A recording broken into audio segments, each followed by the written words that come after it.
Hi, my name is Mwiza Zulu. I am an artist, I am a human rights activist, and I am a recent graduate of politics and international relations. So I feel like I represent a very important group of people because I'm a young woman. I'm also a young person, meaning youth. I'm also a creative person, so I'm also part of the creative world. And I feel like that's the first thing that I would want to say to the president. You know, representation is very, very important. I have noticed that things like gender equality by, many politicians in Africa, around the world are just, for sure. Oh, we need gender equality, so let's have a female running mate, but we need to feel it beyond that. I feel like there hasn't been so much gender sensitivity. It's only been a few months of the new government, but I can already feel, a little less gender sensitivity than we need. And so I would like to feel more represented as a woman, as a young person.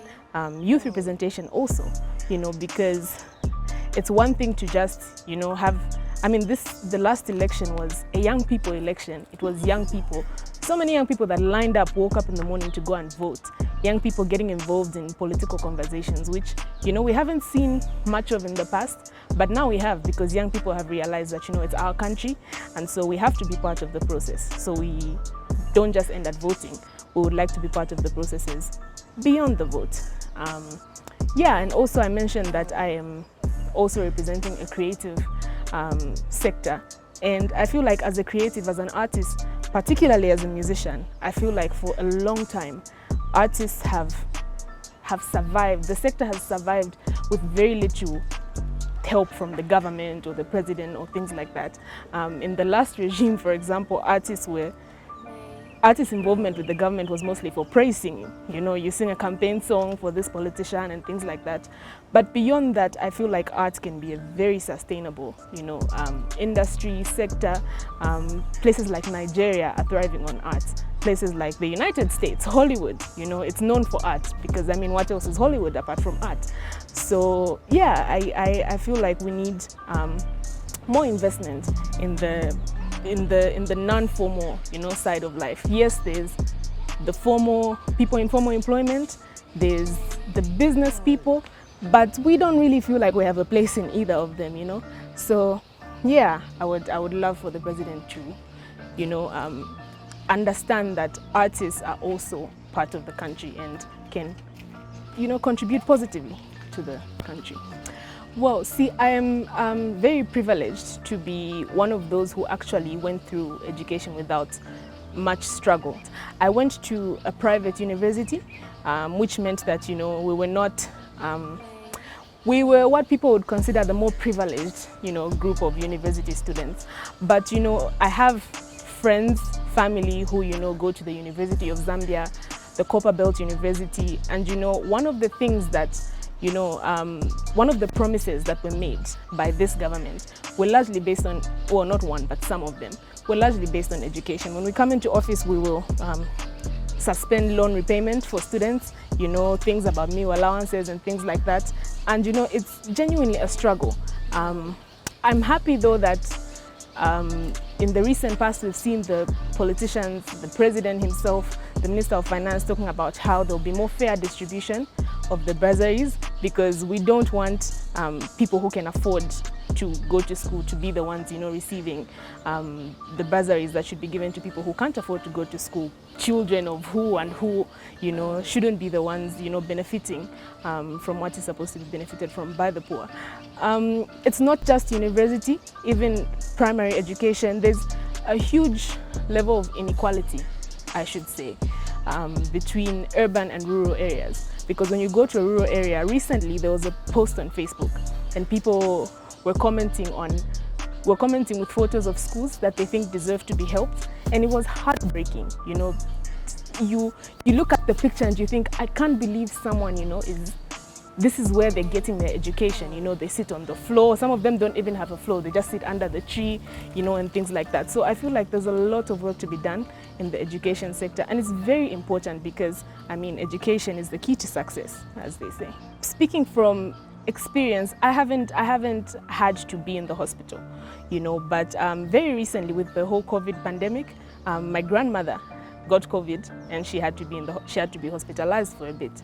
And it was sad to see that, you know, back then there would be, you know, ministers saying, you know, 2 million kwacha is not a lot of money, that's money for shopping, you know, but your grandmother is sick, she has to be in the hospital, and they say, oh, you have to buy your own, I think that's called a drip or something, you have to buy your own this and that, the only thing we can give you is Panadol, you know, which is a very sad situation, you know. And also this is a bit in the further past, but one time my dad was also in the hospital and there was issues of no water in the hospital. You have to climb I don't know how many floors to your ward. You have to climb I don't know how many floors down just to get a bucket of water, you know, which shouldn't be the case. I feel like Zambia is a very rich country, you know, so we shouldn't really have that many people suffering, which is another thing, because I mean Zambia is in debt and all of that, and currently I'm seeing the government leaning towards a lot of foreign loans, grants and things like that. And I feel like we can do better as a country. We're in a very bad place now, so it's understandable that we can't immediately do away with borrowing and things like that. But I feel like we need to begin to invest in local solutions. We have a huge youth population. A lot of the time you look at the youth, they're just drinking in the streets and things like that, but that's a very productive group of young people. So I feel like we need to start looking for local solutions to our economic problems instead of just looking at the IMF and the World Bank and, you know, European Community and all those things.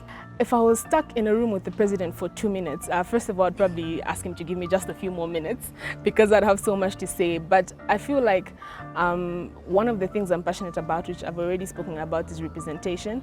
I feel like I would like to feel represented in political systems, in government, you know, and I would like to feel part of the solution.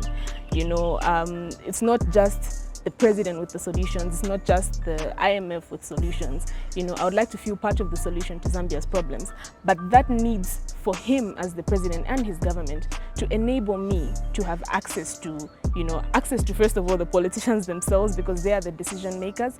I need to have enough opportunities as a businesswoman, if I'm a businesswoman, to thrive without being overburdened rather with taxes. You know, as an artist, I should be able to thrive off my art because that's what I'm good at. You know, we won't all be mathematicians, doctors, you know, and all of that.